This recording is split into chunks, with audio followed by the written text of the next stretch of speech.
coming in and what? It's only 5 seconds. It really is. It should be a longer countdown. It should be 10. It should be 10. I mean, my glasses are fogging up. Should we want to just keep this? No. All right. My glasses are fogging up down here, Welcome to We'll Fix It in Post. That's movie reviews. I'm going to be blinking a lot because my contacts are dry, and my name is Don Vega. I'm Joe Sonoblick. We are keeping this, I guess. We're just going to go with the glasses and all that. You know. Yeah. Do you want to talk? Should I talk? This is our last film of our January Jumble. Yeah. January is a month where we chose dates, places, genres, and subgenres out of hats. And yeah, this is what shook out.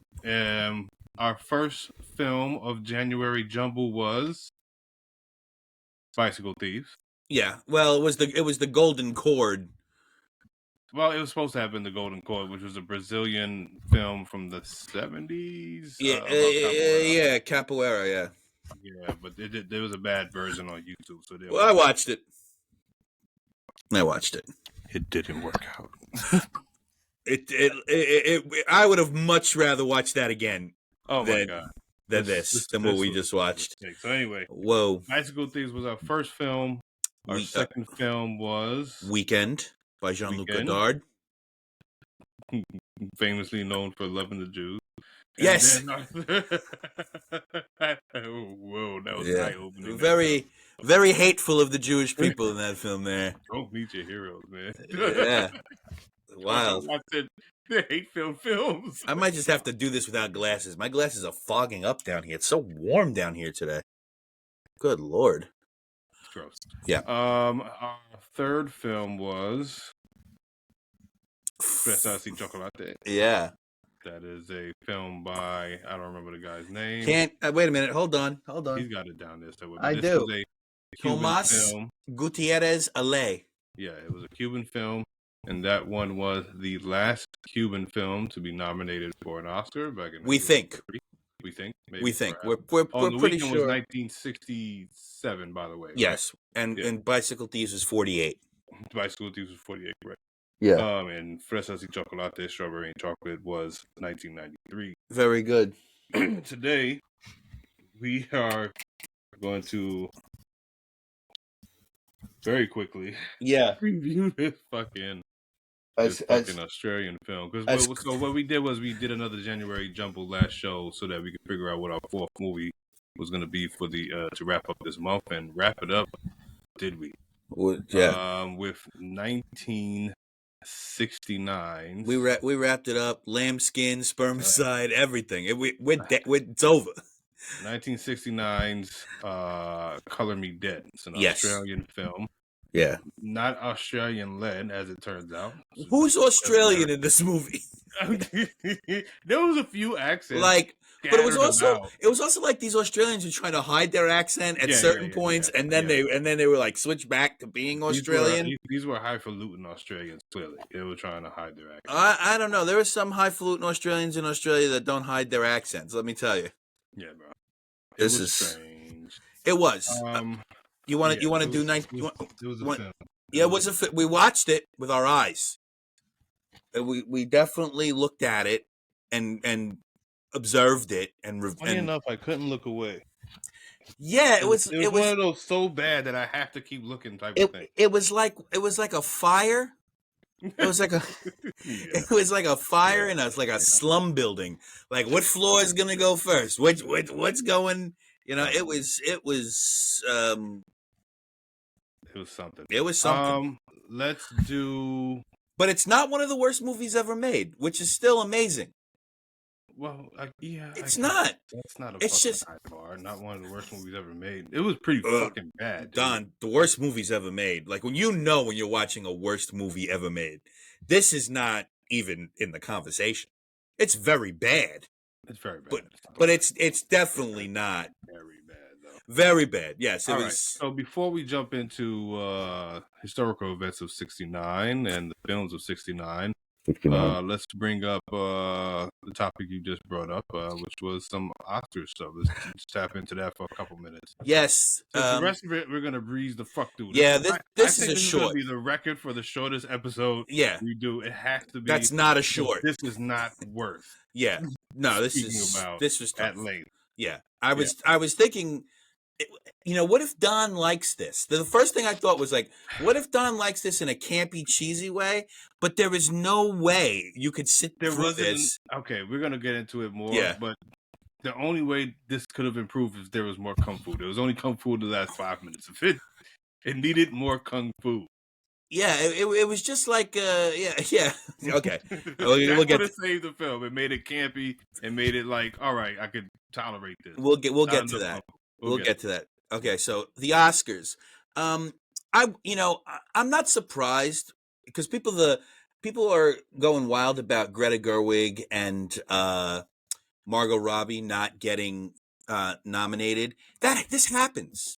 This is something that happens, and America Ferrera got nominated. So why are people mad? It's you didn't get your white ladies nominated. I don't understand. Like what are you so mad? And I didn't see Barbie. I'm gonna. Don saw it. It was pretty phenomenal. I gotta be honest with you, Joe. Like, it's not even, I didn't have any expectations, and I think Margot Robbie is a really good actor. Yeah. I think things I've seen her in, she has like really wide range. Where's the first movie you saw her? Because for me, it's The Wolf of Wall Street. The first movie I saw her was the one with Will Smith. Focus. I never saw that. Yeah. Some little con man, that sounds bad. Thriller thing. Yeah. It was I don't think it was. It wasn't one of his biggest, but it wasn't terrible from my recollection. I didn't go to theaters to see it, but it wasn't. This is like bootleg movie, right? You pirated it. DVD. Yeah. You gave it a little pirate. Yeah. Put a patch over your eye. Yeah. Yeah. Yeah. Wolf of Wall Street's probably where I saw her first, and then she was in a movie called I, Tonya, which I didn't think was a great movie. I didn't see that one, but she got a lot of. She was great. Yeah. She was great. I just didn't think it was a great movie. I didn't see that. Yeah, so she's good. She does, dude. Like, I cried 5 minutes into fucking Barbie. I was like, what the fuck is going on here? Don I wasn't cried. expecting that. I can't act like I'm familiar with Greta's work. When people have mentioned her other films, I was like, yeah, Lady Bird was a piece of shit. Frances Ha was very good. I liked Frances Ha a lot. She's married. Barbie though. Greta directed. She did a good job directing. What's her name? Barbie. But I can't compare that to. I didn't see it. What's But whoever wrote this was it? It wasn't Emerald Fennell, I don't think. I'm so annoyed. Either way, I think. What's the big hubbub? The big hubbub is that Margot Robbie didn't get nominated for Best Actress. Yeah, and that. Who's in the box? Who's in the box? Who's in the nominations for Best Actress? Oh, hold on. I was looking to see who wrote Barbie. We should have probably pulled up everything that was nominated, and we didn't do that. Yeah. This is not an Oscar nominated. This is not an Oscar show, dude. Yeah, I know. It was talking about the future. Like, she did write it. She wrote it with Noah Baumbach. Greta. Yeah. Noah Baumbach. He sounds familiar. He's a director. He did the Meyerowitz stories. He did his last movie was White Noise, which I didn't like. He did Margot at the Wedding. He did The Squid and the Whale. Very Jewish. Yeah, very Jewish, like family disassociation archetypes, strong father archetypes. Trying to get away from your family archetypes. That's Baumbach's deal. He also did one of my least favorite movies ever made, A Marriage Story, with Adam Driver. Okay. So that's why I recognize the name. Yeah, that movie sucked assholes. I did not finish. I started it, didn't finish it. All right. We're white artists. everything is hard. You know, it's just give me a fucking break, bro. Adam Driver. I really did like Adam Driver for a long time, but I'm seeing him too much. There's too much Adam Driver. Like, you know, you can't be interesting projects though. You He can't did Star be Wars, sure. He got his okay. big check. I don't care about that. But you can't be, you know, an independent film like Patterson being a bus driver in Jim Jarmusch's Patterson, and all of a sudden you're in 65 million BC shooting dinosaurs and shit. I didn't hate that movie. I'm sure you didn't. It was not that bad. I'm sure you didn't. I went to see that with You went to theaters. Yeah, I went to see that with Marisol, my wife's little sister. Okay. 13, 14. We had a good time. I was like, oh shit, okay, this is what it is. And it was entertaining enough. It was entertaining. It really was. It wasn't. It sounds like you're defending yourself. No, I don't. I watch all types of terrible things. He does. It's true. Yeah. He really. I like what I like. I don't. He has such a wide breadth of film. It's actually why I was like, well, I would love to do a podcast with you because my breath is pretentious. I have a pretentious breath of film. Joe's breath of film is as short as his breath when he's going upstairs. Honestly, I could probably outsprint you. I mean, I have a gym back here. We could get in there, and I could actually outsprint. I don't want to sweat anywhere near you. You don't want to sweat anywhere near anything. Who were the Oscar nominees for Best I still didn't look. I mean, you got me on a tangent about you being a fat pig, right. You know? Oscar. Hold on. Oscar nominations. That's really hot, man. Okie dokie. Let's see what we've got. The old Oscar nominations. So let's just start with actor in a lead role. Let's go from there because that's the first thing. Bradley Cooper in Maestro. Men. Well, that's just what it was. It was there. It was just there. I just put the pin. Go ahead. Bradley Cooper in Maestro. Yeah. Coleman Domingo in Rustin, which I do want to see. I do want to see it. I want to see that. Paul Giamatti in The Holdovers, which I still have to watch. See that. Yeah, I do want to see that. That's on one of the streaming services. Peacock. Yep. Cillian Murphy in Oppenheimer. Saw it. Very good. Jeffrey Wright in American Fiction. Excellent. Okay. Absolutely excellent. Actor in a supporting role, we've got Sterling K. Brown in American Fiction. Excellent. Robert De Niro in Killers of the Flower Moon, which I saw and I thought he was great. Yeah. I thought he was great. Robert Downey, Coke Nose in Oppenheimer. Why? I don't like him. He was really good. Okay. Why? What did he do to you? Hey, he's not a good actor. I just think he shit, right? I'm not. I just think he got off coke, everybody felt bad for him. He got Iron Man, and that's where everybody knows him from. They don't know him before Iron Man. The guy was in such horrible movies. Like Chaplin was a piece of shit. Less Than Zero was a piece of shit. I didn't hate Chaplin, but I wouldn't say that he had the best.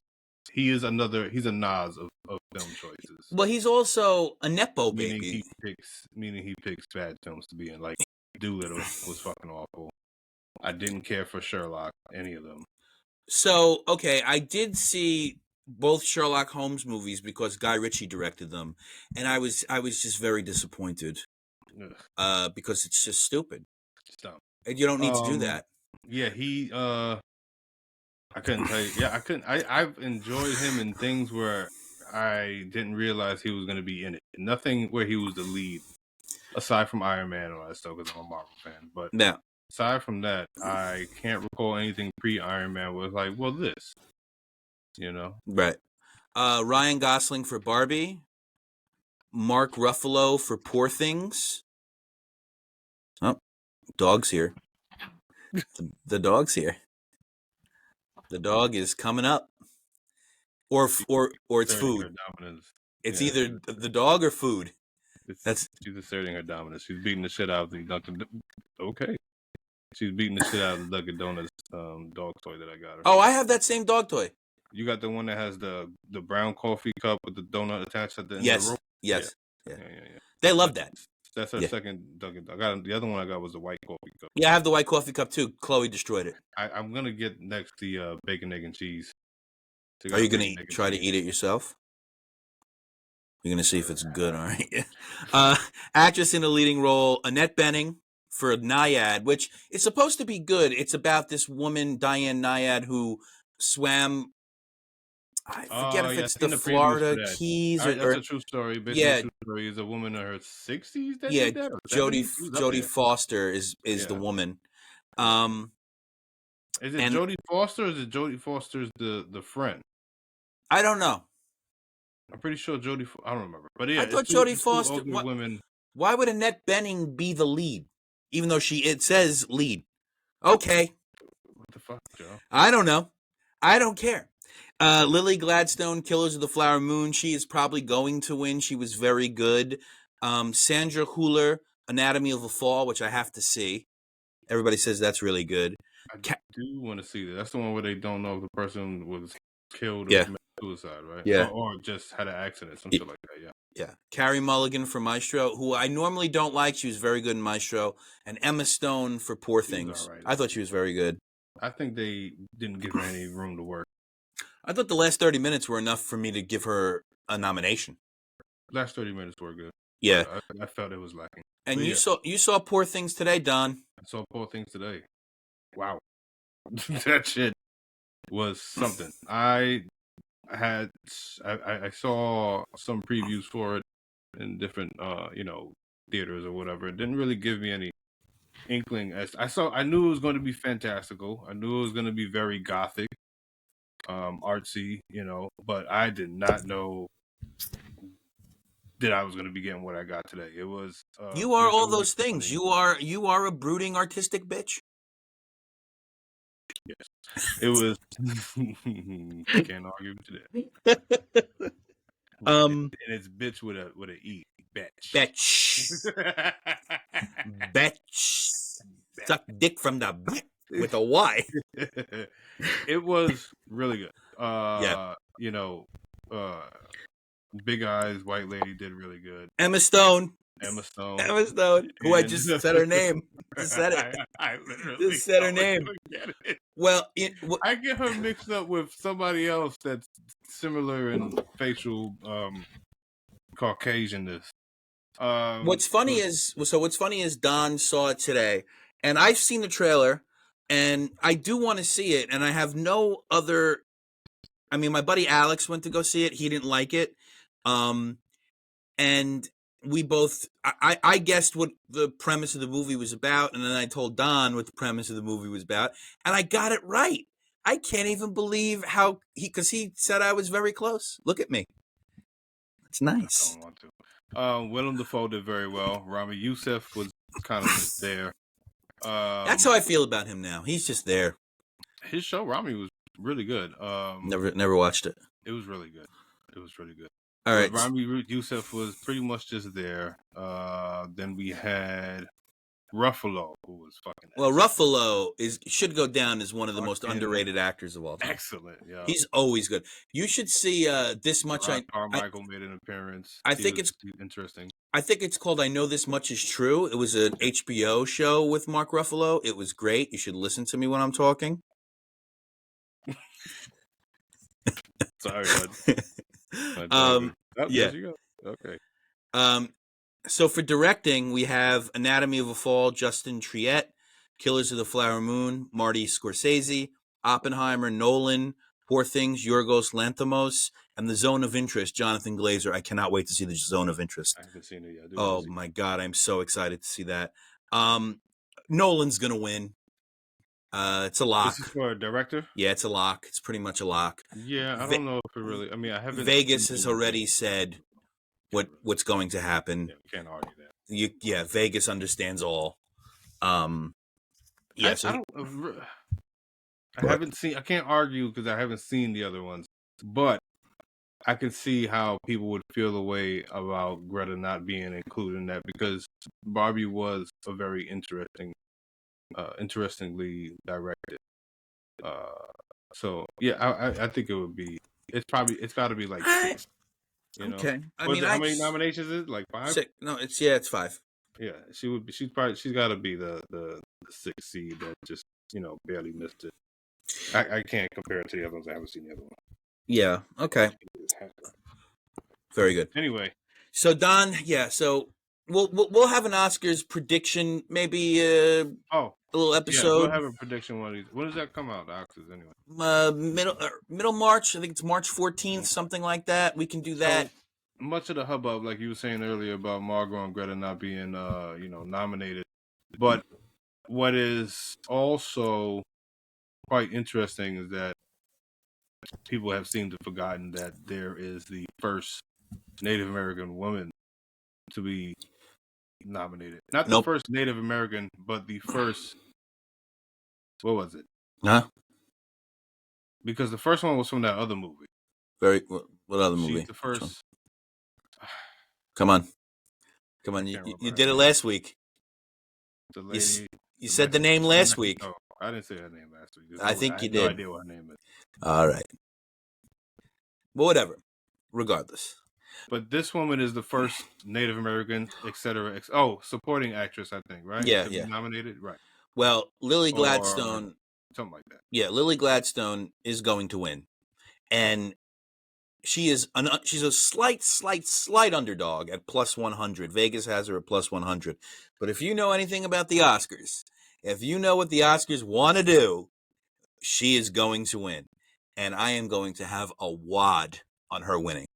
Mm-hmm. I am going to put now I remember money. What the hubbub was. So the irony, it was irony, and I love irony. So the irony of the people were saying, the feminists. This is what Barbie actually is, right? This is So it's the irony of people being mad that the white movie. Women weren't nominated, therefore taking attention away from the first Native American, quote unquote, to be voted Best Actress. But then ipso facto, she was not the first Native American. She just the first Native American was the Mexican woman from a few years ago. But people were saying, "Oh, she's not exactly the picture of a Native American person that you think of." So it's like, you're a dick. No, you're a dick. No, you're a dick. It's a Spider-Man meme. Yeah. Of, I just find it irony. I just find it fun. Like the whole controversy also makes me want to see Barbie a lot less. No, don't do that. It's nominated. Yeah. There's no. Yeah. It's it. It's it. I saw Top Gun last year. It made me see Top Gun. No, I'm not doing that. I did. But, it was nominated. It's gross. It's bad. It's propaganda. It was very, very LGBTQ friendly, if you ask me. Guys were almost naked the entire time, just touching each other. Ooh, you fly planes? Ooh, get on my rear. Like I don't think I've ever seen the first one. Oh, it's bad. Another bad one. You got to give Tom Cruise credit for things, though. Like, not because he really wasn't, like the last Mission Impossible. You got to give this guy credit. This guy's jumping off of like the top of Beirut over here. He saved the movies. He wants to die on the set. That's how he wants to go out. Yeah, but if he's bleeding to death, he'll never take an aspirin. He's a Scientologist. This is devolving into hedonistic masochism. Okay, so 1969, we did all this. 1969. I'll tell you who won the World Series. I'll tell you who won the World Series. It would be the New York Mets. Yeah. I'll tell you who won the Super Bowl. It'd be the New York Jets. And I'll tell you who won the NBA championship. It'd be the New York Knicks. Is it all true? Yep. What a year. I would die. This is another one, but give it to me by... I would... If that ever happened in my lifetime, I would die. I would just die. I would spontaneously combust. Yeah. Okay. The Palestinian National Congress appoints Yasser Arafat chairman of the PLO. Good guy. Good Yasser. The United States population reaches 200 million. I'm sure there are a lot of bad guys in that population. Go ahead. Apollo 11 carrying Neil Armstrong and Buzz Aldrin. These are national heroes. White men They in landed on the space. moon, 1969. White people on the moon. White people on the moon. That's a movie. I can't get a job, but Whitey's on the moon. Shout out to Gil Heron. Yeah. British Army deploys on the streets of Northern Ireland, marking the beginning of Operation Banner. Mm-hmm. That's when the Troubles. Muammar Gaddafi deposes King Idris in the Libyan Revolution. Another good guy. Vietnam Moratorium Day. Millions nationwide protest the war. An estimated 2 million people take part in the Vietnam War moratorium demonstration across the United States. Apollo 12, whatever, 3rd and 4th. Nobody cares. Yeah, white fucks. Losers. Missed your boat, did you? If you're so smart, why don't you get out on the moon without a helmet? Yeah. See what happens then. Yeah. Want to be tough? All right. Let's do some, let's see, what do they got? What's some more events? No, I'm not doing that. Go back. Oh, boy. This is how, look, I didn't do anything but watch horses today, and I am exhausted. I don't give a fuck about any of these facts. British comedy troupe Monty Python performs. Greatest. Graham Chapman, John Cleese. Cleese. Terry Gilliam, Eric Idle, Terry Jones, Michael Palin. The greatest. Prime of Miss Dean Brody film based on a novel by Muriel Spark, directed by Ronald Neame, starring Maggie Smith, premieres in London. Greek poet and Nobel Prize laureate Georgios Seferis makes a famous statement on the BBC World Service opposing junta in Greece. Okay. Easy Rider, directed by Dennis Hopper, starring himself, Peter Fonda, Jack Nicholson, is released. Great film. Where Are You? By Hanna-Barbera, debuts on CBS. Love Scooby-Doo. Sesame Street, I never was into that. Why? Sesame Street premieres. Is it because the dog PBS. was brown? Atlantic Records releases eponymous debut album of Led Zeppelin. Eponymous. Shut up. Pleasy. Shut up, you. Oh God! Just let's get to the movies. We're only in July. David Bowie released a single Space Oddity. Woodstock Festival opens in Bethel, New York. Yep. Dirty white people. It smelled. Oh my God! I bet. Do you think Hendrix smelled? I bet Hendrix smelled a little bit. He probably smelled a little bit. Probably didn't smell great. No. Jesus Christ Superstar soundtrack album. That New York Yankees one of my favorite. Mantle announces his retirement due to persistent knee injury. And did you like Mickey Mantle? A little story about Mickey Mantle's knee injuries, which I know. Joe DiMaggio was playing in left field. And Mickey Mantle was playing in center field. There was an old drain pipe in Yankee Stadium, like in the middle of center field, and Joe DiMaggio on a fly ball was saying, I got it, and then moved away from the ball, and Mickey Mantle tore his knee apart in that drain pipe. Joe DiMaggio's a dickhead. Seems like a smart. Why is it his fault? Because Joe DiMaggio moved away from. He did it on purpose. Because Mickey Mantle was it happened his rookie year. Mickey Mantle was a rookie trying to take Joe DiMaggio's spot. So you saying Joe DiMaggio knew that thing was there? Yep. And give me a break. It's common baseball knowledge. It's common baseball rumors and innuendos. Blah blah blah blah blah. Mickey Mantle Day. Okay. Movies. Did you? I don't know any of these people. Go ahead. 1969. Come on. Sheryl Sandberg. I don't know who that is. Lee Jung. What? Linus Torvalds. Wang Dan. What are you doing? Melody Hobson. I don't fucking know who these people are. I guess they want me to click on it. I'm not doing that. Click. Oh, actors born in 1969. Okay. So those are just people? Who the fuck are these people? Who are you, Wang? It just says born in 1969. There's fucking 6 randos. I don't know who Wang Dan is. Born in 1969. Mm-hmm. Ajay Devgan. J-Lo. I know who she is. She's from the block. Jennifer Aniston. I don't like her. Christy Turlington. She's not like. Marilyn Manson. Oh, he sucked his own dick. And most importantly, Tommy Morrison. Dead. Musicians AIDS. born in 69. Keith Flint. From Prodigy, also dead. Gwen Stefani. Not a fan. Mariah Carey. Love her. Not okay. Jay-Z. Not a fan. Well, fuck you. Yeah. And Puff Daddy. He's got some trouble brewing. Here are some athletes. Steffi Graf. She was Nancy good. Kerrigan. Yeah, she got hit by Tanya Harding's boyfriend, Jeff Gillooly, on the old knee. Oh, yeah. Mm-hmm. Cedric Pioline. Yeah. Michael Shoemaker. Yeah, race car driver. Brian Lara.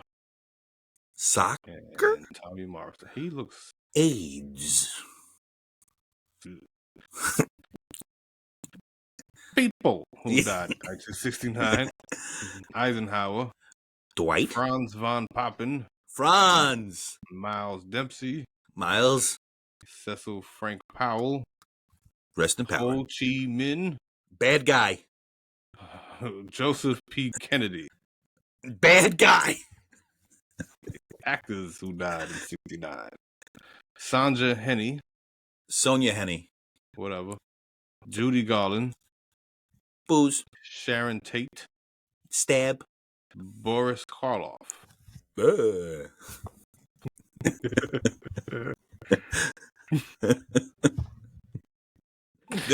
Well, no, Boris Karloff was there. Died in 69. Jack Kerouac. Oh, one of the greatest writers ever, man. Frank Loesser. Lilser? Loesser. I don't know. Lesser. Whatever. Brian Jones. Yeah, shit. Grazinia Bakowitz. Okay. Athletes who died in 69. Joe Malone, Maureen Connolly, Rocky Marciano. Greatest. Hagen, Sonia Henney. Yeah. Movies now. Come on. Oh, I forgot to click on the thing. Oh, this is annoying. So are we going to have Pete on for Black History Month? We have to have Pete for one of the Black History Month movies, we said. I do. You know what? Funny enough. We should make him watch The Birth of a Nation by himself. We're not watching Birth of a Nation at all, first of all. I know. I'm not doing that. All right. It's a weird addiction at this point for you. It's strange. Well, I know it makes you uncomfortable. No. It does. That's not true at all. A lot of things make you uncomfortable. I'm the most comfortable person you have ever met in your life. Well, then I've only met one person. Exactly. Right. 45 best movies of 1969. Well, Easy Rider's got to be one or two. This is on a list. This is not the normal list where I could just get the goddamn grossing and shit, which would be great. Right. The first one they got is by Ranker. Let me see if I type in gross. Grossing. Speaking of grossing, Vince McMahon.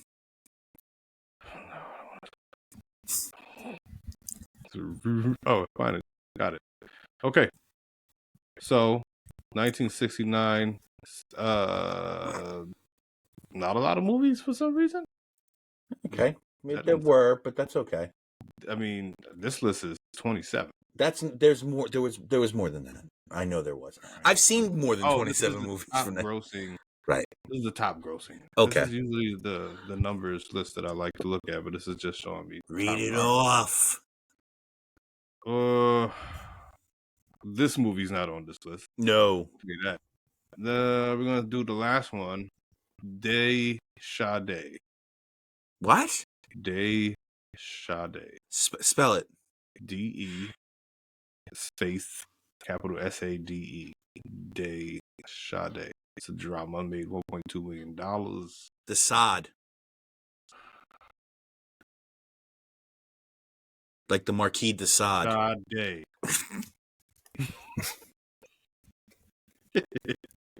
What's the movie about? I don't know. I don't know, but I'm pretty sure it's about the Marquis de Sade. Number 26, Che, with an exclamation point on it. There were movies about Che Guevara in 1969? No. I know what that movie is.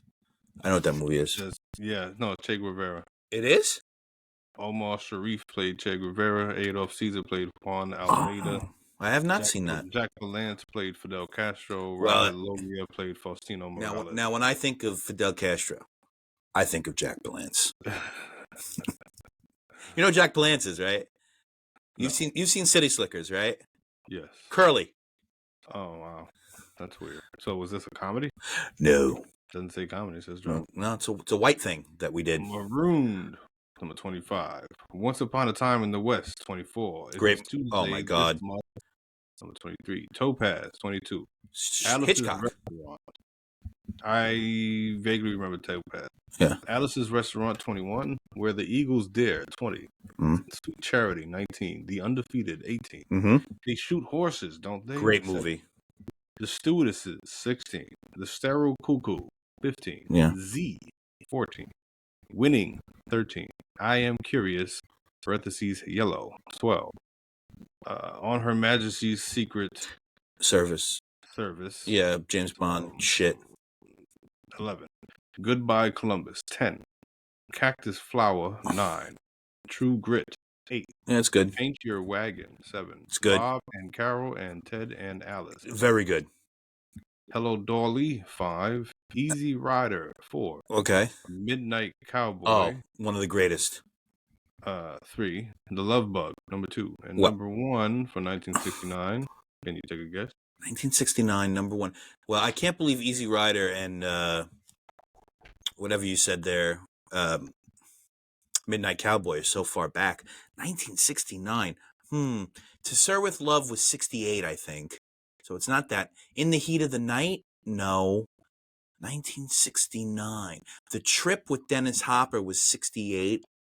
Oh boy, this is hard. Who's in it? Give me that. And now my cat's making an appearance. Just tell me who's in it. Cloris Leachman, Catherine Ross, Arthur Martin, Kenneth Mars, Sam Elliott. That's the leading cast. You want to know the leading cast, obviously. I just want the name of the main Robert star. Redford, okay, hold on. Robert Redford, Paul Newman. That would be Butch Cassidy and the Sundance Kid. Yeah, there you go. Yeah. Congratulations, you win nothing. I'm used to that, but not today. Horses were good. All right, let's get to the bullshit. Okay, Color Me Dead. This film, Color Me Dead. We're going to start a countdown of, 20 minutes because I want to be fucking out of here. All right. Fucking shit show. Synopsis. A man discovers he's been deliberately poisoned, hasn't got long to live. In the short time he has left, he's determined to find out who poisoned him and why. Now, that's a good premise. It's Frank, but not good. Yeah. The cast, director, Eddie Davis, Frank, Tom Tryon, Paula, Carolyn Jones. Who, by the way, Carolyn Jones, do you recognize her from anything? Paula? Which one was Paula? The secretary. No, I don't recognize it. Did you ever watch The Addams Family when you were a kid? Yeah. Morticia Addams. Get the fuck out of here. 100%. Bradley, Rick Jason, Marla, Patricia Connolly, Halliday, Tony Ward.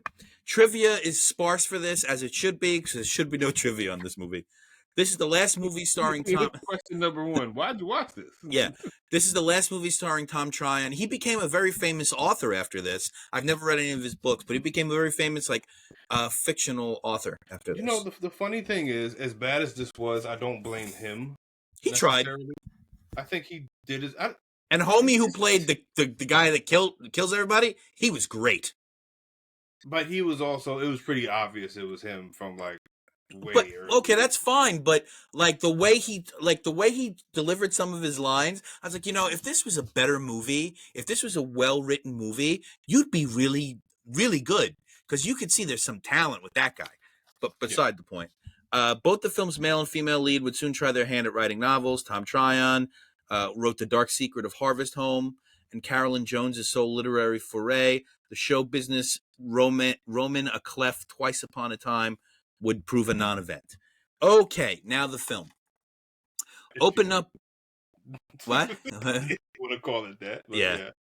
Open up with a very Get Smart 1960s theme music and what I would call extremely cheesy credit stock. Oh my god, the theme music. Well, some of it was wasn't good, bad, but the one that was on a constant loop, the default music they had with the whistling and shit. Oh my fucking god! I forgot. I like the drums that they had, the big boom boom boom. Like when they did those stuff. Yeah, it was good. So I wrote, I forgot this was set in Australia. Why is that man driving on the wrong side of the road? Kind of a cool close up on hands here.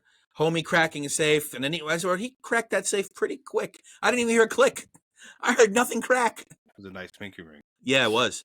Replaces a uranium ingot with a fake one, and then I wrote, "Hey, the train in the picture is the train now. Filmmaking." That was the lamest bit of dialogue for it being so tense. You have to find someone to notarize it. Such a lame ass dialogue in this movie. And I wrote, I cannot tell if Frank's accent is fake. It just feels like such a put on New York accent. Frank has got to get away from the town, but he's the notary public that's going to fuck up this uranium situation. And I wrote, trains just don't wait for you. You know, he's like taking his sweet ass time. Bro, that train was gone. That train didn't even attempt to stop. It was just like... Yeah, it's like, I'm getting on it. Also, who tells other people they have uranium? Who needs a bill of sale for uranium? Who tells other people? You know what I got? Uranium. Let's go get this notarized. Let's get this illegal transaction. You also have to know that you're gonna you're carrying uranium. You're gonna die. He's just got it in his fucking eyeglass fucking case in his front coat pocket. And I wrote, wait a minute, a second paper fell out of the notary printer and not one of the three guys noticed it at all. And it hit the ground like it was a stone. Like it was a fucking, like it was like a tuba hit the ground. I was like, is that a MacGuffin? I guess not. I guess they just said, fuck it, we're not going to shoot this again. Did you notice the guy's license plate as he was driving away? No. DDD 666. Double 666. Yeah. Or tits 666. I don't know. Again, some of the most banal dialogue I've ever heard delivered without any care or urgency. And then my boy just has the uranium detector hanging out in the office, bro. It's just there. This guy. So now the uranium seller, right? He already now has gone with the other guy to get the notary to sign off the bill of sale. Then they go to the guy he's selling it to, and he whips out the uranium detector, or what you call it. This is the big bad of the movie. Right? Yeah. And he is a fucked up individual. Yeah, he actually does. His lines were dope. They were. I wrote the next line. If I was younger, I would have killed you. Now I'm mellowed out. I'm like, damn. That's good. And the way he delivered it, super quiet. Yeah. He's smoking like a clove. Like it was very paced. Like he did a decent job. And I wrote, he really doubles down on the kill you if this was 20 years ago, Jazz. Yeah, he repeated it. He didn't it wasn't just the one cool line. He said, if I was younger, like, you'd be dead. You have no fucking idea how lucky you are, buddy. And I wrote, like, it's the uranium. The original deal was for it to be sold for $100,000, and then he shorted the guy when he got there. He said, "You're gonna take this 60. Fuck off." And then the guy's like, "No." And then the guy's like, "No, 80." And then he puts the money in the bag and goes, "It's 60." You're lucky you walking. And then essentially tells him, "I'm gonna kill you." Don't spend it. I might kill you later. Yeah. If the uranium's fake, you're dead. Yeah. I wrote, I like Phillips's office. It's got that like, The Shining definitely didn't take anything from this film whatsoever, but it's got that sort of like vintage vibe, orange and blue. Yeah. I like that setup of that office. And then I wrote, I always just shove 60,000 into a drawer and lock it. That's what I always do. It's just something I've always done. And then, not 40 seconds after he locked the drawer, it gets stolen by a guy with a lockpick. He just turned that lock and it's gone. And then I wrote, that man had a really short bathing suit on there. Good for him. Yeah. In the hotel scene, why is that guy just standing there with his hands on his hips and his balls are almost out? Yeah. Like it was so now this is the notary public. He was leaving to get he got on the train to get off. He's going on vacation. Yeah. He just wanted to get out of town. Yeah. Frolicking scene by the pool as Frank is walking through the hotel with this go-go club music playing. Now that music I liked. And also, what about the swinger couple that yeah. Well, that's coming. Hotel room, yeah. That's next. And then I wrote, wow, that ball just flew out at us like Metal Lark Lemon passed it.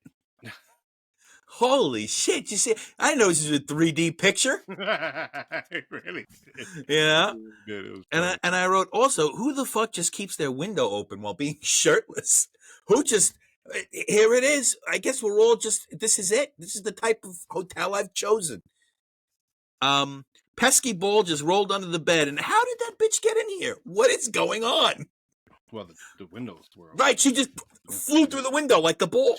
She went through the bush that was initially in front of there and just, I wrote, they both just crawl under the bed, and now they are all under the bed. Vince McMahon. I wrote that down. I wrote it. Moving on. That bellboy hates his life. Just what? Why are you doing that? You couldn't just move the bed, you fucking morons. And it was like a 2-pound. It's a shitty bed. So yeah, yeah. That mattress it's not even a mattress. It's like some sort of. I feel like it's the physical personification of everybody's cum that's been on that mattress. Made that mattress. It's not even a mattress. It's like it's like an army cot. Terrible. That's pretty bad. Yeah. And all right, damn, homie found out that he was double-crossed on his own uranium, and now he wants his $60K back. Just give it back. I want it back. And you're gonna get murdered. And then he just murder. There it is. And then right after the scene of the movie, he just hauled off and hit that bitch. For no reason. Bang! He gave her the backhand. He hit that woman. Yeah, he clocked her. It was weird. Because it literally, he's talking, and then he just swings. It's like he swung on talking. I literally, it caught me so off guard because it was not the pace of this film at all up until that point. You know what I mean? There has been zero violence up until this point, right? Speaking of hitting, boy, does Liquid Death hit. You really gotta cut that out. So he goes to her, and what do you think? What was the actress name? What was her name? Patricia Connell. I don't know. I didn't get her name. He goes, "Well, what do you think of that white lady in the room?" She looks at him, and he just backhands the fuck out of her. Mm-hmm. You know, and it looks like she's confused by it. She's like, this never happened. This is a new wrinkle. This is like, oh, all right, this is an abusive relationship. This seems like the first smack ever. Yeah, this is like a new wrinkle in our relationship. I had to replay it. I was like, did that just happen? Why? I paused it. What did I miss? I paused it and I wrote down, I don't even understand why he slapped her. It's so fucking weird, man. Yeah. And then I wrote, this woman. He is, I guess. I mean, we had a pretty good understanding of how fucked up he was, but I guess we needed more. And now Frank just has the Kavorka, which Kramer had. All the women in this movie just want him. Yeah. Like they just walk up to him and they want him to undress. And then the hands again, and there's the poison. Right there it is. Poured it right into his drink. Poison. Poison. And I wrote poison. I wrote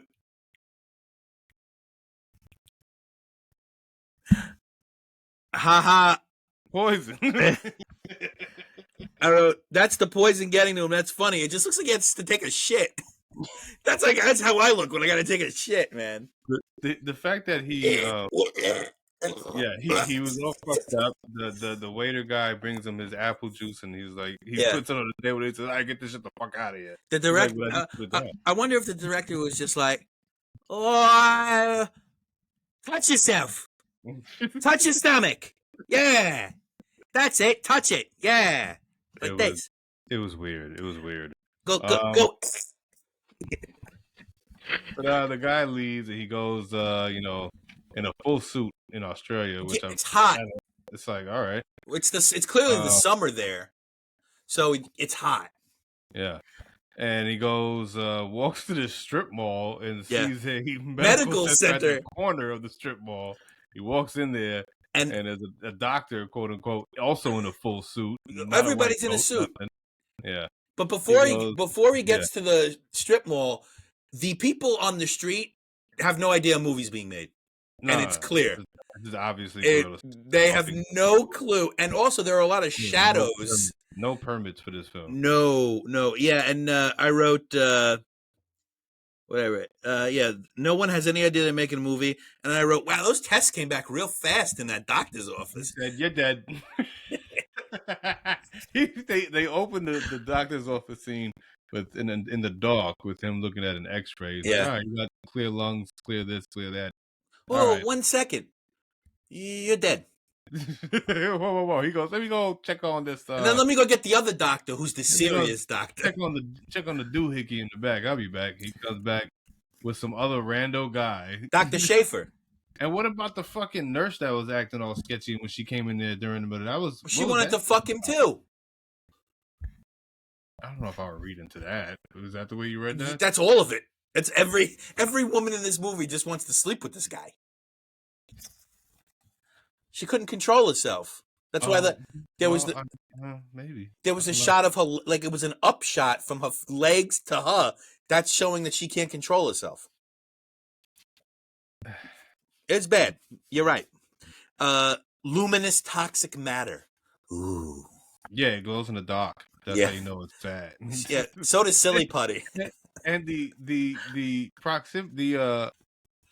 diagnostic for his impending death was so vague. A day, 2 days, tomorrow, week. You could die the day after tomorrow. You could die a week from now. Well, I don't know. He also you're dead. There's guarantee you're dead. He also said, "How do I even know you're a doctor? I don't even know if you're a doctor." And I thought to myself, does anyone know a doctor before they go to a doctor? Like, you go to a doctor the first time, that's a doctor, right? You're in a doctor's office. My office, sir. You walked into my fucking office. And then, after he leaves pissed off because he doesn't believe the diagnosis. Hospital right across the street. What are you looking at? A hospital across the street. Right across the street. And I said, which has the same lovely decor of every room in this film. And this guy has a white coat, so you know he's telling the truth. This time. He's like, no, you're dead. You're dead. He just goes, he just gave it to you straight. He told you you're dead. You didn't believe him? And it is kind of cool to tell someone you've been murdered before they die and they're right in front of them. That was pretty funny. I like that. But you've been murdered. You're a fucking ghost, buddy. Yeah. You're a ghost right now. Frank walking past every sign in Sydney and the worst voiceover plays. But again, I like the music. It was weird. And then it was super on the nose where he stopped walking in front of those fucking signs. Well, also, whoever and yada yada. Whoever has the camera in the car needed to tell the driver to slow down because I could barely see Frank walking. Like, whoever that person was shooting in that car, you got to tell the driver, calm down. I lost him. There was one point where I was like, where the fuck is he? Yeah, heavy foot, man. Frank just broke through that old janitor to get to the closed club. This poor guy's doing his job and he just broke through. So now one of the only people that had a actual recognizable Australian accent of the janitor of this club, Pink Panther. Yeah. Ironically enough, this is a very Pink Panther-esque type of film. I felt that was kind of ironic. Yeah, it's not funny, and I don't want to watch it. But no, I like Pink Panther. I don't. It was terrible. I never understood it. Well, say that. Don't say it's terrible. You don't. Well, no. It was both terrible, and I didn't understand it. When was the last time you saw a Pink Panther film? Pink Panther film? I mean, I'm talking about the cartoon. No, I'm talking about the film. Oh, with Peter Sellers? Yeah. They're fun. Those are okay. That's not hard to understand. I'm talking about the cartoon. Yeah, I was talking about the film. Oh, okay. Stealing and espionage and the yada yada. Yeah, so was the Pink Panther cartoon. It was the same thing, but with a Pink Panther. There was nothing to understand. It's a cartoon. It was stupid. You're stupid. No, you're stupid. No. Poison. You're dead. You have an hour. Poison. Also, where I wrote, the scene where everyone is talking over each other is kind of psychedelic and kind of annoying at the same time. Oh no, it was the most annoying scene. It was because it's like trying to copy movies that have done this before, like the Trip and a couple of other films I just can't think of at the moment. Some Alfred Hitchcock films. Definitely some Alfred Hitchcock stuff, and even like Hammer horror stuff. It's trying to copy that. Didn't do it. Bothering old ladies, harassing the staff. He just goes into that old lady's bungalow. Like this scene, did you notice? Did you see? I didn't. This is the scene. Well, then I don't know. In this scene, where he goes back to the hotel, and so he went back to the club because he was trying to look for the bartender. He's thinking that he doesn't know who poisoned him at this point, right? Yeah. He doesn't know anything about this bill of sales, this uranium fact, all this other MacGuffins. He's not. So he goes to the hotel. He's looking for the bartender. Doesn't find him. He goes to the club. Doesn't find the bartender. He goes to the hotel to look for the swinger couple. Right. Because that was part of the psychedelic scene, like you were saying, where he was visualizing them talking over and over again and feeding him drinks and shit. Doesn't find them. In this scene where he's at the hotel, he's talking to this old lady and harassing her. Okay. The hotel worker tells him that they left that morning, right? Yes. While he's talking to this hotel worker, in the bottom of the shot, is the boom mic. Oh, and this. He goes, oh, okay. I got one for that too. I got a continuity thing. It was a boom mic just shifting from one person to the other every time it talked, and then it went. I missed it. I was so focused on. Like, holy shit! What a fucking shit show film. I was so focused on nothing. I guess I don't know what I was focused on. It was bad, buddy. Homie with the 60,000 died yesterday, and then his assistant, maybe the best line in the whole film. I don't know, whatever it is people are supposed to die of. I guess. Yeah. I wrote Paula sucks at being Frank's assistant. That's some suck shit. Phillips committed suicide, and his brother is now giving Frank the 3rd degree. Frank's just trying to figure out who poisoned him, and he's doing it very calmly, as a matter of fact. It went from frantic to calm all of a sudden. Yeah. Now he's dying, and he misses Paula. So, like, that's the ultimate scumbag move. Like, you didn't like this woman the entire time. Now you know you're dying, and she can't have you for the future, and now I love you. Yeah. The scum. Yeah. And buy a fur coat. Yeah, here you go. Paula reads him the note that he signed. Frank goes up to Phillips's wife, tells Frank about Reynolds and the bill of sale. Frank goes to the woman that Reynolds slapped up for no reason, tries to explain it, then pulls a gun, starts talking shit, and then he gives her a little old Steven Seagal karate and gets the gun back. Yeah, he gave her the kung fu. This is our first glimpse of some kung fu. And I don't know bad. if you call it backhand any kung fu. I don't think that was. No, that was violence. This was some 70s kung fu stuff here. Yeah, goes to the photographer that took Reynolds' picture, and no one seems to remember taking this picture. And it's also, and I wrote, it's like they're hiding their Australian accents and then just saying, all right, we are in fact Australian, and this is in fact Australia. So we'll speak Australian now. And then they're just trying to snipe Frank in the parking lot. Damn! It's turned. And the gunman's the worst shot in cinema history. Like, how do you not hit this guy? How do you not hit him? Really good at picking locks. Really good at picking locks. Yeah, and Frank is like walking slow to get away from the bullet. It's like, what? And then he runs into a train yard. Yeah, and then here's my continuity alarm. Wee woo, wee woo. Shadow of the cameraman there on the stairs. Oh, I didn't Yeah. So, but 1 for 1. You gotta love bloopers. Yeah, I don't think it's a blooper. I think they don't. It's a movie. We don't have any money. We're not shooting this again. Yeah, I mean, we're not supposed to be here either. we're in a railway holding factory, and not a single shot has hit him, and he's unscathed, and the poison still hasn't killed him. This poison is taking its sweet ass time. Bigelow's tie is undone. That's how you can tell he was almost murdered. Poison. Yeah. Yeah. His tie's undone. He had a tough day. Mario. Yeah. Just the cheesiest, most putrid dialogue possible. It's kind of funny that he's saying all this to Paula knowing he's dying. Reynolds' goons come out and take him to Reynolds. Chester's a wild man. Woo! Talks about himself in the third person, likes hitting you in the stomach. He's a wild guy. Chester don't like that. Yeah. Reynolds is now doing the pacifist act with Frank, and his nephew's dead because he double-crosses Reynolds. Reynolds is the only decent actor in this film. I wrote that. He's the only one. And then Reynolds just tells Marla to get out. Like, what? What? Chester is annoying me, and then Frank turns the wheel and crashes the car, and everyone's fine. Yeah. Everyone gets out of that car that is totally totaled, and the hydrant's got water coming out of it, and everyone's fine. Yeah, I think I would have took the risk of just tucking and rolling when the cops was right next to me rather than turn the fucking wheel into a hydrant. I think I would have turned down this movie if it was offered to me. Oh, buddy. Other goons chasing him through the mall, and it's now like a cheesy little spy noir thing. And Chester is blasted by the security guard who had a gun. Top shot security guard. I mean, guard. he fucking blasted him. And then he fell through the hydro massage. He shot him from 2 floors down. Yeah. And then Chester fell through the hydro massage at the mall. Yeah. Yeah. Bye-bye, Chester. Yeah. Did you ever... So, little mall suicide story.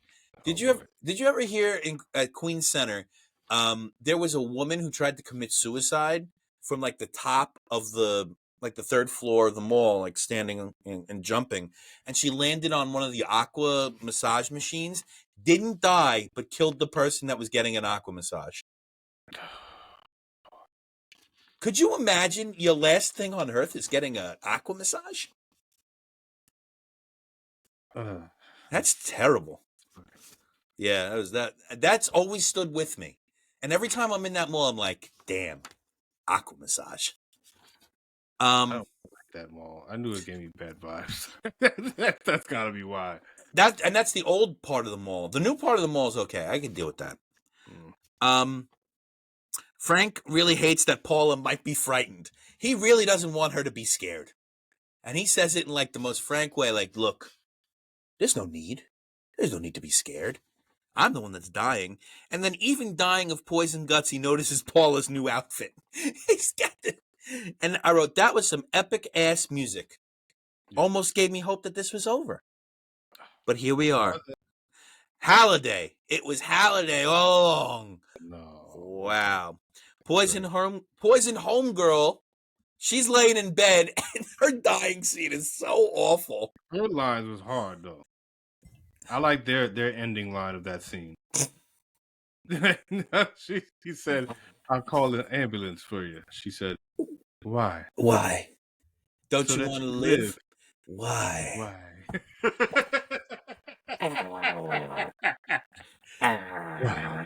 She tucked into bed and everything. And just died. Yeah, she tucked herself in to die. She got a full dose, clearly. She wasn't running around trying to find who our murderer was. No. Or she's just like, I don't care. So she gave a bit of exposition, obviously, to tell us about the actual bad guy of the film. How, again, because I kind of, didn't I would listen. cross-eyed at some point. Didn't listen, didn't care. Because, okay, I get that he's the guys who got, the first guy who got murdered, pushed out of a window or whatever, his comptroller, right? Controller. Comptroller. No, controller. Comptroller is different in New York. Controller in Australia is the CEO. Comptroller in New York is like the budgeting secretary. Oh, okay. Well, controller. Yeah. He was the guy's controller, whatever. Fuck. Yeah. So, what was the uranium connection? How was he able to go? I don't know. Well, I don't know. Okay, wait a minute. I think cares? It was a double cross because the big bad guys, he was suspicious of his nephew, remember? No. His nephew was trying to fuck him over. I just burped. His nephew ended up dead too. Okay. So the controller got the guy's nephew to steal the uranium and to do the whole switcheroo deal, and then he murdered everybody. Okay. Poison. Yeah. Frank just gets on the boat. No questions asked. He just gets on the boat. Out of my mind.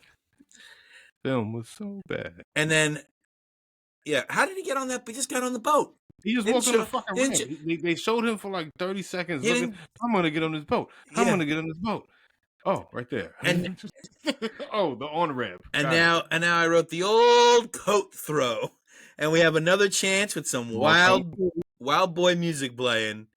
Now they're in the bilge of a ship, weaving through obstacle after obstacle, swinging on chains, drop kicks, and I gotta say, when Chester was punching this guy in the gut earlier, he was collapsing to the floor with a gut shot. Now this guy gave him like some haymakers in his gut, and he was just still fighting back and forth. I was not prepared for this guy steaming himself to death. He steamed himself. Why would you even? Well, it looked like he understand why he did that. Well, what it looked like was he was falling back. I don't know how, and he turned the nozzle, but his head. But his head was. I know. I'm trying to make it make sense. I'm trying to make it. It doesn't because he like looked right at the steam as it went on. Guys, yeah, he looked at it as he turned it and went, and it just what? He fucking. They got into this fight. They got separated. He got some space. And the bad guy turns, sees a knob, and turns it. Steam. Just steamed himself to death. Steam himself. Somehow. Well, I mean, it burns you. I mean, it burns you. But why would you just stay there and get steamed to death? Maybe he liked the warm shower. I don't know. Weird, man. I don't know. Weird. And I just wrote, what is this movie? What is this? What is this fucking movie? All right, and then Frank just now walking into the New South Wales PD and says, I want to see the head man. That's not how it works. You will be waiting forever to see the head man. And I wrote, that's not how it works. And then he just tells them he's been murdered and dies. What murder? Credits roll. That's by far the worst film we've reviewed. It's not even close. Just a big confusing. The credits start rolling and the movie's not even finished. And like the girlfriend shows up. There's still more movies. But you know what? It was finished. It was finished for me. I turned it right off.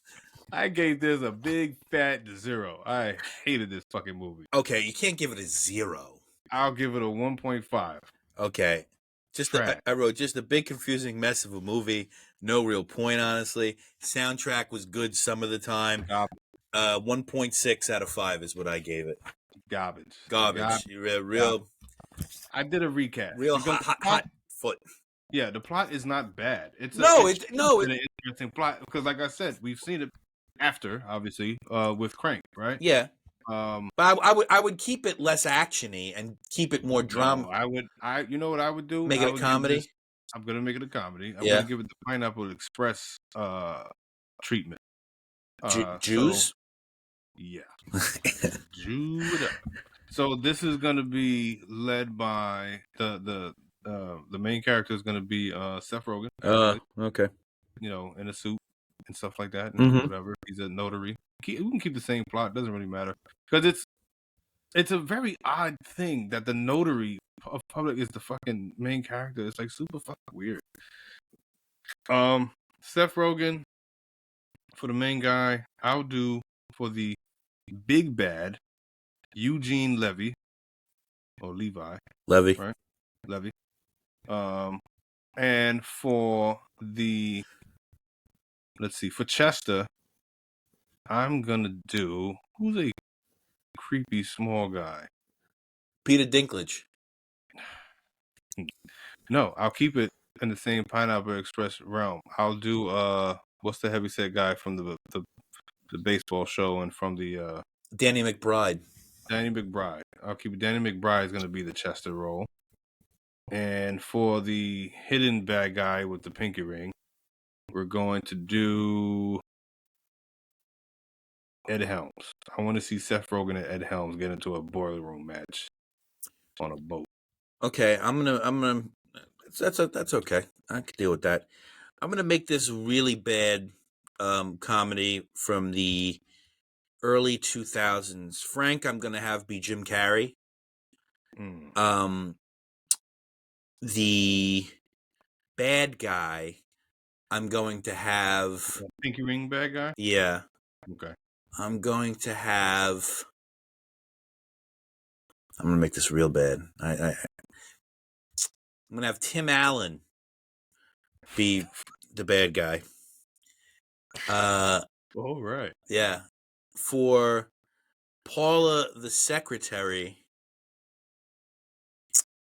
I'm going to have. I don't want anybody cute. I want the girl with the big eyes from Parks and Rec for the secretary.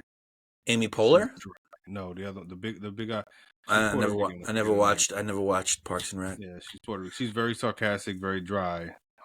She's getting a little bit of burn nowadays. Paula is going to be. Well, this is hard. This one's hard. For Seth Rogen's girlfriend, Rosario Dawson. I'll go Marissa Tomei. Okay. I'm just gonna make this real bad 2000s, like I said. And for Chester, I want it to be a really big guy. I think that would be funny to have it be a really big guy. Michael Clark Duncan's dead. I can't use him. Let's go Delroy Lindo. You know what you should? Damn, no, that's not 2000s though. But all right. Delroy Lindo is. Yeah, for sure. But no, I'm saying like a character. If I was pulling actual characters from different films, like kind of like what I did. Yeah. With my recast. Yeah. I was an alternate. Like if I was trying to figure out a black version of this. You can't. It's hard. It's super hard. But for Chester, it was Damon Wayans from "I'm Gonna Get You, Sucker." It's not bad. Yeah, that would have been my Chester. Damon Wayans from "I'm Gonna Get You, Sucker." I could even put Damon Wayans from Major Payne as the Chester. No, then you'd like him too much. It'd be. Yeah, maybe. It has to be somebody that's a prick. Okay, and for the guy that gets suicided, I would have Dennis Leary. The first actual guy who got the 60K. Yeah, I forgot about him. I would do him for my thing. It's gonna be Patton Oswalt. Oh, that's good. I want somebody just kind of like, oh, or David Spade. I could have David Spade do that. Yeah. Yeah, for your thing, 2000s. Yeah, David Spade would be pretty cool. Yeah. So who's the guy that was with him then? That was like all cool and shit. He kind of wasn't even in the fucking movie either. It's true. Or was that the nephew? The nephew. That was the nephew. Yeah. Bradley Cooper for mine. I want him to be a bumbling idiot, cool guy. So I'm gonna do Brendan Fraser 2000s. Oh, all right. Yeah, and this and I'll elevate this from a 1.7 to like a 2.2 because it's still bad. You can't do anything with it. And I guess for directors, and the Farrelly brothers. For directors from mine, it would be whoever directed Pineapple Express. I want that type. I believe that was Judd Apatow. Yeah, Judd Apatow, right? Yeah. That's okay, right. Well that closes January Jumble with a real whimper. Boy. All right. So next month, Poison. It's Black History Month. African American Black History Month, right? Yeah. So, Don, I got a question. When is White History Month?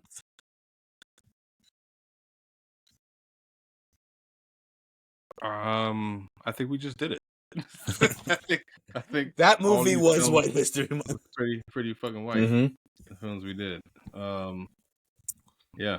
Yeah. So now, next month, Black History Month, we haven't solidified a list. We really don't have anything yet. The first one that we do have, and the first one that we are going to do, is going to be an animated film. Was that going to be first? I think we should not. I think we should bang that out first, and I think that's the one we should have Pete on. I think that would be pretty fucking. Because he likes, that's his deal. He likes cartoons and he could draw his ass off. I think that'll be a good one. So this is Ralph Bakshi's. What's that? What is that? Ralph Bakshi's Coonskin. It is an animated film from the 1970s. It's one of the most controversial movies of the 1970s. 1975. 1975. Yeah. Okay. Where What's the synopsis on this? Well, I guess we'll an do old timer, Scatman Crothers, tells a fable of brothers Bear, Fox, and Rabbit in Harlem. Yep. Yeah, I'll watch that. Yeah. So that'll be our first one. We're gonna try to. I think we'll do probably one old ass movie that is well known, commercial. But I think Jackie Brown? no. I think it No? would behoove us. No, I mean, would you want to watch that? Probably not. Okay. gotta be honest. Probably not. Have you ever seen Jackie Brown? A long time ago. It's amazing. I hate Quentin, and you know how I feel about Quentin. I don't remember liking it. It's the only one of his only films I like. Yeah, I think we'll maybe do a poll and get some suggestions also for commercial. There was there were. The last thing I want to do is just go on a tear of slave movies and all types of fucked up shit. Well, movies. I got a couple of responses. To Sir with Love was a response. Guess Who's Coming to Dinner was a response. I see. There's a pattern. Okay. Yeah, Sidney Poitier. I also suggest A Raisin in the Sun. I haven't seen that in a long time. Yeah, I like that film quite a bit. But then, see, that's the thing. We're picking films we've seen. Maybe we should try stuff. I like Coonskin. I've never seen that, but I've never seen it all the way through. I do want to watch Black Girl. I've never seen it. That I do. Okay, so that's gonna be number 2, I think. Because that is a beautiful film. So see, but you've seen it. You've seen it. But I haven't seen it in such a long time, and I've never spoken about it. Okay. To Whiteman. That's you. Whiteman. WHYTEMAN. At your service, ma'am. Lowercase W. Poison. So yeah, man. We'll figure out the other 2. We'll get some suggestions from the people. Them. There's one I heard was really good. I've never seen it. It's like a almost like a blaxploitation western. I can't say the name. Shadows? No, I can't say the name of it. But if you look it up, is it badass? No. I think it's called The Legend of N-Word Charlie. Oh, I've never watched it, but I've listened to a review about it. I've never seen it. I heard it. Everybody says it's very good. We could look into it. We can look into it. Yeah, so that's one I also suggest. Yeah, I think swinging around in some genres would behoove us, right? Yeah. So like a black western, I could dig that. You said the blaxploitation for sure. That's definitely an interesting genre, blaxploitation. We got animation with our first film, Coonskin. We have foreign with Black Girl. Then I maybe just try to hit a drama. And then the last one we could hit a commercial drama, I think. So I think we just rounded it out. So Coonskin, Black Girl. What'd you say it was called again? The Legend of N-Word Charlie. Okay. Yep. The Legend of Charlie. What? Charlie. Okay. And then the last one. Oh, wait. What about Dead Presidents? I do like Dead Presidents. I just think it's I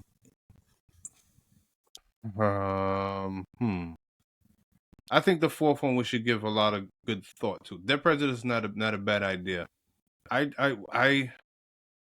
Coonskin is obviously very controversial and it's going to be a very heady conversation, I think. Black Girl also has a lot of politics. Don't tell me. But and then the 3rd one with the blaxploitation, that's going to be I just would love to it's something that's just like just a black film that's not like about pain would be great. You know what I'm saying? If we could just squeeze something that's not about pain and anguish, And Dead Presidents is about pain and anguish. Yes. It's not twisted. Dead Presidents is pretty fucked up. Yes. So yeah, we'll figure that out though. Hollywood Shuffle. Hollywood Shuffle. I haven't seen that one in a long time. Robert Townsend. Possibly, yeah, Robert Townsend. Or you know what I was thinking Fear of? of a Black Meteor Cat. Man. Oh yeah, Meteor Man. I was thinking about Meteor Man. What about it's just fun. What about CB4? I am not a fan of that. I've seen it a bunch of times. Wow. Not a fan. Is there a reason? I didn't care for the satire. It's okay. It is what it is. I think I don't like Chris Rock as an actor. It's hard. It's really hard. It's hard. And I think he's always trying. You can't say he doesn't try. It's true. He does. He tries. He yeah. But you just can't. He doesn't get over the edge. Yeah, he doesn't get over the edge for you. He doesn't get over the edge. He can't not sound and look like Chris Rock, and there's nothing you can do about that.